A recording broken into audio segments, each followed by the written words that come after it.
You're sitting around the Thanksgiving table, surrounded by family, when your father suddenly drops a bombshell that changes everything. "We're selling the family business," he announces with a cold smile. "And you're getting nothing." But what he didn't know was that I had been preparing for this moment for months. And by the end of this story, he would realize that underestimating me was the biggest mistake of his life. Trust me, the revenge I got was so perfectly calculated that even I'm still amazed by how it all played out. If you love stories about justice being served and karma coming full circle, you're going to want to stick around for this one. Because this isn't just about a family business, it's about respect, betrayal, and the most satisfying comeback you'll ever hear. Let me take you back to the beginning of this mess, because you need to understand just how deep this betrayal went. My name is Sarah, and for the past 8 years, I had been the backbone of my family's construction company, Morrison & Sons. Yeah, I know what you're thinking, Morrison & Sons, and I'm the daughter. That should have been my first red flag. But I was too busy actually running the business to notice the writing on the wall. My father, Robert Morrison, started this company 30 years ago, with nothing but a pickup truck and a toolbox. And I'll give him credit where it's due, he built something impressive. But here's the thing nobody talks about: he built it. And then I grew it into something extraordinary. When I joined the company fresh out of business school, we had 12 employees and were pulling in about $2 million a year. Not bad, but not great either. Fast forward to last Thanksgiving, and we had over 60 employees, contracts with major developers across 3 states, and annual revenue of $15 million. Who do you think was responsible for that growth? Every major contract we landed, every expansion into new markets, every process improvement that saved us hundreds of thousands, that was me. I worked 16-hour days, I gave up weekends. I turned down job offers from competitors that would have doubled my salary. Why? Because I believed I was building something for my future. My father always talked about legacy. "This business is our family's legacy," he'd say. "Someday, this will all be yours to pass on to your children." He said it so often that I never questioned it. I just assumed that my dedication would be rewarded, that my contributions would be recognized. But there were signs I should have paid attention to. Like how my younger brother Jake got his name added to major contracts even though he spent most of his time at the golf course. Or how my father would take credit for my ideas in board meetings with investors. Or how he'd introduce Jake as my successor at industry events while I stood right there. I told myself these things didn't matter. Results matter, I thought. Performance matters. Surely, when it came time to talk about the future, my 8 years of blood, sweat, and tears would speak for themselves. I was so naive. The first real crack in my fantasy came 6 months before that fateful Thanksgiving dinner. I had just closed the biggest deal in our company's history, a $12 million commercial development project that would keep us busy for 2 years. I was exhausted but exhilarated. This was the kind of contract that would cement our reputation as a major player in the industry. I walked into my father's office, expecting congratulations, maybe even a discussion about my future role in the company. Instead, I found him on the phone with his lawyer. "Yes, I want to make sure Jake's ownership stake is clearly defined," he was saying. "And I want to explore options for restructuring the leadership hierarchy." He saw me standing there and quickly ended the call. "Sarah, great work on the Henderson project. Really great work." But his smile didn't reach his eyes, and something cold settled in my stomach. "Dad," I said carefully, I couldn't help but overhear. "Are you making changes to the company structure?" He waved his hand dismissively. "Just some legal housekeeping. Nothing for you to worry about." But I was worried. Very worried. Over the next few months, I started paying closer attention.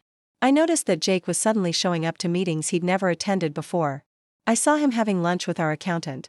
I caught glimpses of documents on my father's desk with headers like succession planning and asset transfer.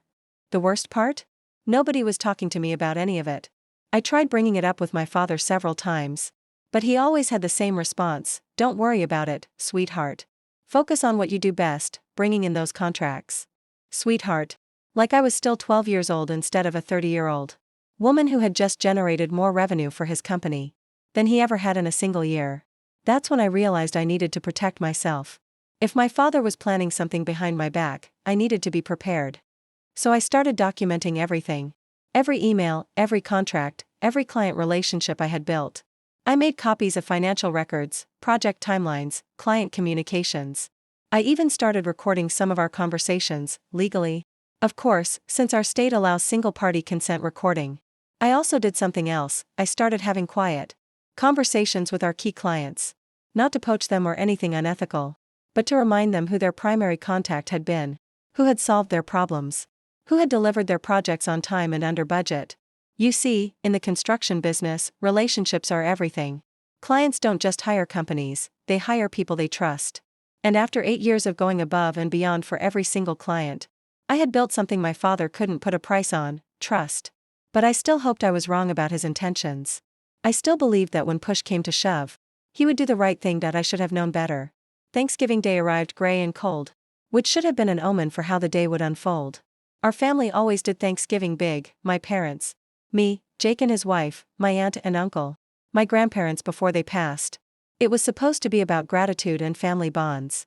Instead, it became the day my father showed me exactly how little I meant to him. We were halfway through dinner when my father stood up, tapping his wine glass with his fork. "I have an announcement to make," he said.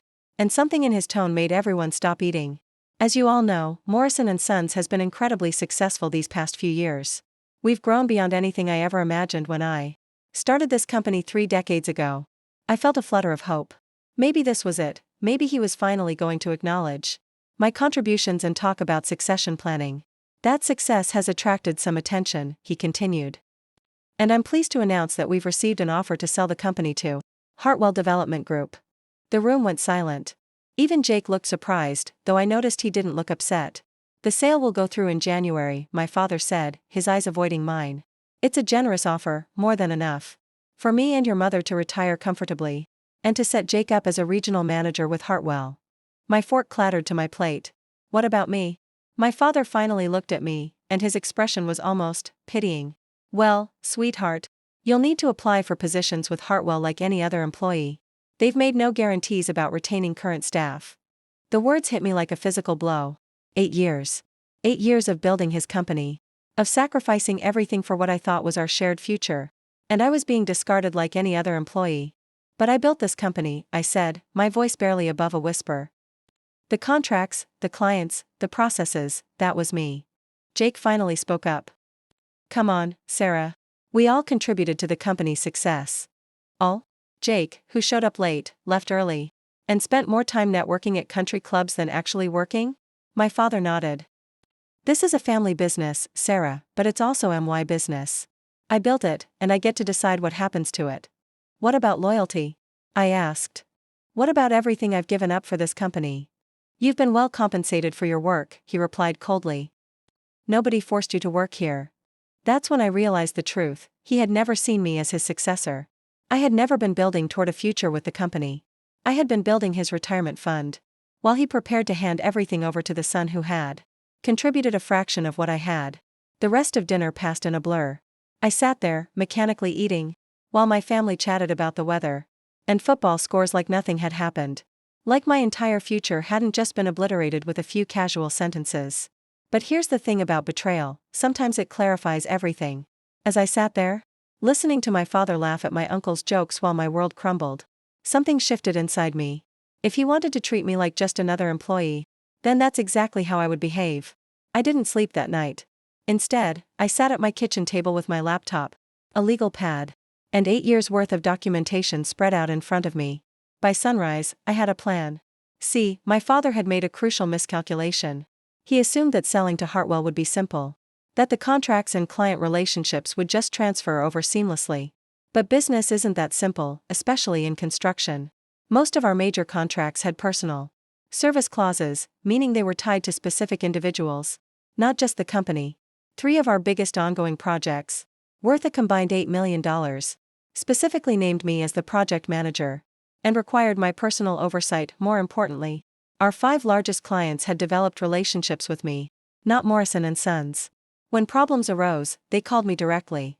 When they had new projects, they asked for me specifically. When Hartwell took over, these clients would have a choice: work with the new company or follow the person they trusted. I spent the weekend reaching out to an old business school friend who had started his own construction firm. His company was smaller than Morrison & Sons, but it was growing fast and had an excellent reputation. More importantly, he had been trying to recruit me for years. "Sarah," he said when I called him Saturday morning, "I've been waiting for this phone call for 3 years. What changed?" I told him everything: the sale, the betrayal, the way my father had dismissed 8 years of my life with a wave of his hand. I can't make you an offer to match what Hartwell might offer your father, he said, but I can make you a partner. Full equity stake, profit sharing, and complete autonomy over your division. I don't want a handout, Marcus, I told him. I want to earn it. Then bring me clients, he said. Show me you can generate revenue, and we'll talk partnership terms. That's exactly what I plan to do. I spent the next week having very careful, very ethical conversations with our major clients. I didn't badmouth Morrison and Sons, and I didn't try to poach anyone. Instead, I simply let them know that the company was being sold, and asked what their concerns were. About continuity of service. The responses were exactly what I expected. Will you still be managing our project? What does this mean for our timeline? Who's going to handle our account after the sale? I answered honestly, I didn't know what my role would be with Hartwell, but I wanted to ensure they were comfortable with whatever transition occurred. Then I mentioned, casually, that I had been exploring other opportunities in the industry. Every single client asked for my contact information, just in case. By the time I walked into the office the Monday after Thanksgiving, I had a completely different perspective on my situation. I wasn't a victim of my father's betrayal. I was a free agent with 8 years of experience, a proven track record, and client relationships that couldn't be sold to the highest bidder. But I wasn't done yet. Not by a long shot. The next 6 weeks were the most intense and strategic of my professional life. While my father was busy working with lawyers and accountants to finalize the sale to Hartwell, I was quietly building my exit strategy. But I was also doing something else. I was making sure he understood exactly what he was losing. I started by being the perfect employee. I showed up early, stayed late, and made sure every project was running flawlessly. I documented everything meticulously and created detailed transition plans for each of my clients. On the surface, I was being the consummate professional. But I was also planting seeds. During client meetings, I would casually mention concerns about the transition. I just want to make sure you're comfortable with the changes coming to Morrison and Sons. I'd say, Hartwell is a good company, but they do things differently than we do. When clients asked about specific processes or relationships, I'd explain that I wasn't sure how Hartwell handled those situations. You might want to ask about their approach to change orders, I'd suggest. Or their policy on after-hours emergency calls. I wasn't lying or sabotaging anything. I was just raising the questions that any rational client should ask. When their construction company gets acquired by a larger corporation, the first crack in my father's plan appeared 3 weeks before the scheduled sale closing. David Chen, the CEO of our largest client, called me directly on a Tuesday morning. Sarah, he said, I need to ask you something confidentially. What's really going on with this Hartwell acquisition? David's company had 4 projects, with us representing over $3 million in contracts. He was exactly the kind of client Hartwell was counting on to make their acquisition worthwhile. What do you mean? I asked carefully. I mean, I've been doing business with you for 5 years. You've never missed a deadline, never gone over budget, and you solved that foundation problem on the Riverside project that saved us $200,000. Now I'm supposed to work with some account manager I've never met? The transition should be smooth, I said diplomatically. Should be, he repeated. But will it be? Because I've got a $15 million project breaking ground in March. And I can't afford should be. That's when I played my card. David, I can't speak for what Hartwell's plans are. But I can tell you that I'm exploring opportunities that would let me maintain the same level of personal service my clients expect. There was a long pause. If you were to explore other opportunities, would those opportunities be available to handle the March project? They might be, I said. Call me when they are, he said. And hung up. Similar conversations happened with 4 other major clients over the next 2 weeks. Word was spreading in the industry that Morrison and Sons was being sold, that the key personnel might not be retained, and that the personal service that had made us successful might not survive the transition. Meanwhile, I was finalizing my partnership agreement with Marcus. His lawyers were thorough, and the terms were fair. I would bring my clients and expertise. He would provide the infrastructure and capital, and we would share profits based on contribution. But the real beauty of my revenge was still to come. 2 weeks before the sale was supposed to close, my father called me into his office. He looked stressed, which was unusual for him. Sarah, he said, I need to ask you something. Are you planning to stay with Hartwell after the acquisition? Finally, he was asking the right question. Unfortunately for him, it was about 6 months too late. That depends, I said. What exactly is Hartwell offering me? He shifted uncomfortably. They've indicated they'd like to retain key personnel. Indicated, I repeated. But no formal offer? These things take time. Dad, I interrupted, I've been with this company for 8 years. I've generated more revenue than any other employee. I've built relationships with every major client we have. And you sold the company without even asking what I wanted or what my plans were. He had the grace to look embarrassed. So to answer your question, no, I haven't committed to staying with Hartwell. In fact, I've been exploring other opportunities. His face went pale. What kind of opportunities? The kind where my contributions are valued and my future is secure. That's when he realized what was happening. Sarah, you can't just leave. The clients work with people they trust, I said calmly. They've worked with me for years. If I'm not here anymore, they'll have to decide whether they trust Hartwell enough to continue those relationships. But the contracts have personal service clauses, Dad. You signed them yourself. For the first time in my life, I saw my father look truly afraid. What happened next was like watching dominoes fall in slow motion. Within 24 hours of my conversation with my father, he was on the phone with every major client we had, trying to reassure them that the transition to Hartwell would be smooth. But his calls had the opposite effect. They highlighted exactly how uncertain everything was.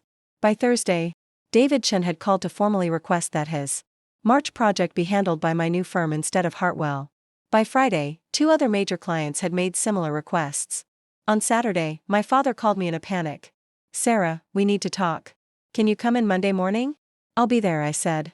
But I wouldn't be alone. Monday morning, I walked into the Morrison & Sons conference room with Marcus and our attorney. My father was there with Jake and their lawyer from Hartwell. Sarah, my father began, I think there's been some misunderstanding about your role in the transition. There's no misunderstanding, I said calmly. You made it very clear at Thanksgiving that I should apply for jobs with Hartwell like any other employee. So that's exactly what I did, I applied for jobs. And I found a better one. The Hartwell representative, a thin man in an expensive suit, leaned forward. Ms. Morrison, we're prepared to offer you a very competitive package. To stay on as Regional Operations Manager. Regional Operations Manager, I repeated. What does that position pay? He named a figure that was actually less than my current salary. And what's the profit-sharing structure?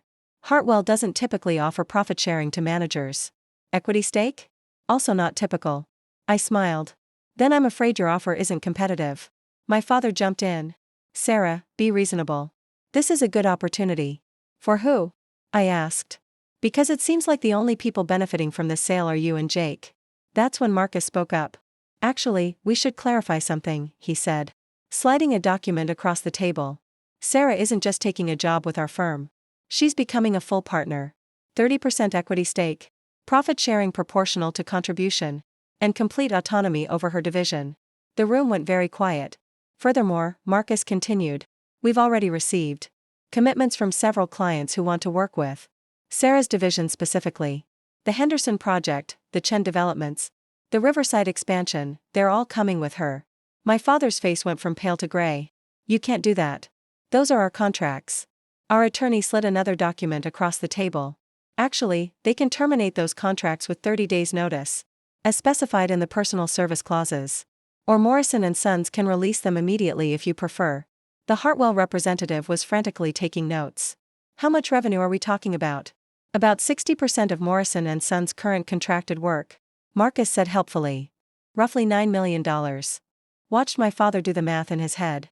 Hartwell was buying Morrison & Sons based on current contracts and projected revenue. If 60% of that revenue walked out the door with me, the sale price would need to be renegotiated drastically. The Hartwell rep began, then stopped. We'll need to reassess our offer. Jake finally spoke up. Sarah, you're destroying the family business. No, I said, standing up. Dad destroyed it the moment he decided I wasn't family enough to include in its future. What happened over the next 2 weeks was swift and brutal. Hartwell withdrew their original offer and submitted a new one at 60% of the original price. When my father tried to negotiate, they pointed out that without the major contracts and client relationships I was taking with me, Morrison & Sons was worth significantly less than they had initially calculated. My father tried desperately to convince me to stay. He offered me Jake's position, then offered to make me co-president, then finally offered to give me the equity stake. That should have been mine from the beginning. But it was too late. I had already signed my partnership agreement with Marcus. And honestly, I had lost all trust in my father's promises. The clients I had built relationships with over 8 Years followed me to the new firm. Just as I knew they would. We didn't have to convince them or make special offers. They simply chose to work with the person they trusted instead of an unknown corporate entity. Within a month, Morrison & Sons had lost not just me, but also their two best project managers who decided to join our team. We poached 3 of their top foremen by offering better pay and profit sharing. Their best estimator came over because he wanted to work with someone who actually understood construction instead of just corporate management. The final insult came 6 months later, when Hartwell decided that the dramatically reduced Morrison & Sons wasn't worth the hassle, and backed out of the sale entirely. My father was left with a company that was a shadow of what it had been. A son who had no idea how to actually run a construction business, and the realization that his betrayal had cost him everything he thought he was protecting. But here's the thing that made the revenge truly perfect. I didn't set out to destroy Morrison & Sons. I simply did what my father told me to do. I treated the situation like any other employee would. When your employer doesn't value you, you find an employer who does. When your boss doesn't offer you a future, you build your own. When your family treats you like an outsider, you find a new family of people who respect your contributions. A year later, my new firm had grown to 40 employees and was pulling in $12 million annually. We had earned a reputation for innovative solutions and exceptional client service.